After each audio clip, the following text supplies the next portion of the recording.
Control room जहां से कानून व्यवस्था पर नजर रखी जाती है, लेकिन अगर उसी कंट्रोल रूम में ड्यूटी के दौरान ऐसा दृश्य कैमरे में कैद हो जाए जिसे देखकर पूरा महकमा सवालों के घेरे में आ जाए, तो सवाल सिर्फ दो कर्मचारियों पर नहीं बल्कि वर्दी के अनुशासन पर भी उठता है। उत्तर प्रदेश के जालौन जिले से सामने आया ये मामला इन दिनों चर्चाओं का विषय बन गया।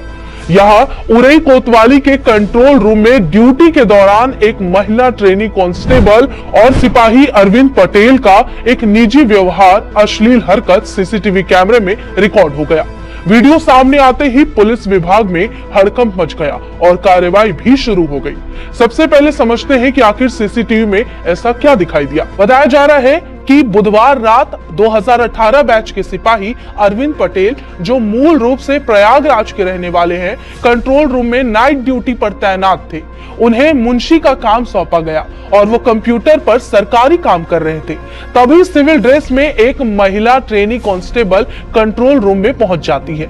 सीसीटीवी फुटेज के मुताबिक महिला कांस्टेबल पीछे से आकर अरविंद को पकड़ती है और उन्हें किस करती दिखाई देती है। वीडियो में यह भी नजर आता है कि अरविंद अपनी कुर्सी छोड़कर वहां से हटने की कोशिश करते हैं, लेकिन महिला उन्हें बातचीत करके रोक देती है। कुछ देर बाद अरविंद दोबारा अपने काम में लग जाते हैं। तभी महिला कांस्टेबल फिर उनके पास आती है और दोबारा वही अश्लील हरकत करती दिखाई देती है। इसी दौरान उसे किसी के आने की आहट सुनाई देती है। वो बाहर जाकर देखती है कि कोई आया तो नहीं। जब बाहर कोई नहीं मिलता तो वो फिर से कंट्रोल रूम में लौट आती है और अरविंद के पास बैठ जाती है। यानी जिस जगह से पूरे जिले की कानून व्यवस्था पर नजर रखी जाती है, वही ड्यूटी के दौरान निजी पलों का ये वीडियो रिकॉर्ड हो गया। अब सवाल ये नहीं है कि दोनों के बीच व्यक्तिगत संबंध थे या फिर नहीं। बताया जा रहा है कि दोनों एक दूसरे को जानते थे, लेकिन असली सवाल ये है कि क्या ड्यूटी के दौरान सरकारी कार्यालय में और कंट्रोल रूम जैसी संवेदनशील जगह पर ऐसा व्यवहार किसी भी हालत में स्वीकार किया जा सकता है। इसी सवाल को गंभीरता से लेते हुए जालौन के पुलिस अधीक्षक विनय कुमार सिंह ने तत्काल कार्रवाई की। प्रारंभिक जांच के बाद सिपाही अरविंद पटेल को निलंबित कर दिया गया।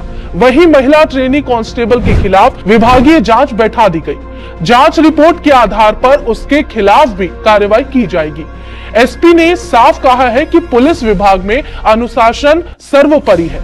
ड्यूटी के दौरान किसी भी तरह की अनुशासनहीनता या सेवा नियमों का उल्लंघन बर्दाश्त नहीं किया जाएगा। लेकिन ये मामला एक और बहस छेड़ रहा है। पुलिस सिर्फ एक नौकरी नहीं बल्कि सार्वजनिक विश्वास की जिम्मेदारी भी है।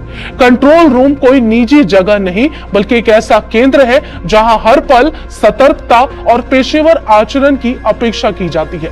अगर वही अनुशासन टूटता दिखाई दे तो जनता के मन में सवाल उठना स्वाभाविक है। साथ ही यह भी ध्यान रखना जरूरी है कि इस मामले में जांच अब भी जारी है। विभागीय जांच पूरी होने के बाद ही सभी तथ्यों और जिम्मेदारियों पर अंतिम निर्णय लिया जाएगा। लेकिन फिलहाल सीसीटीवी में कैद इन तस्वीरों ने इतना जरूर साबित कर दिया कि वर्दी पहनने के साथ आने वाली जिम्मेदारी सिर्फ कानून लागू करने की नहीं बल्कि हर परिस्थिति में अनुशासित आचरण बनाए रखने की भी उतनी ही होती है। अब देखना होगा कि विभागीय जांच में क्या निष्कर्ष निकलता है और महिला ट्रेनी कांस्टेबल पर क्या कार्रवाई होती है। लेकिन इस घटना ने एक बार फिर याद दिलाया कि वर्दी की सबसे बड़ी ताकत उसका डिसिप्लिन है और जब उसी पर सवाल उठे तो जवाब देना पूरे सिस्टम की जिम्मेदारी बन जाती है।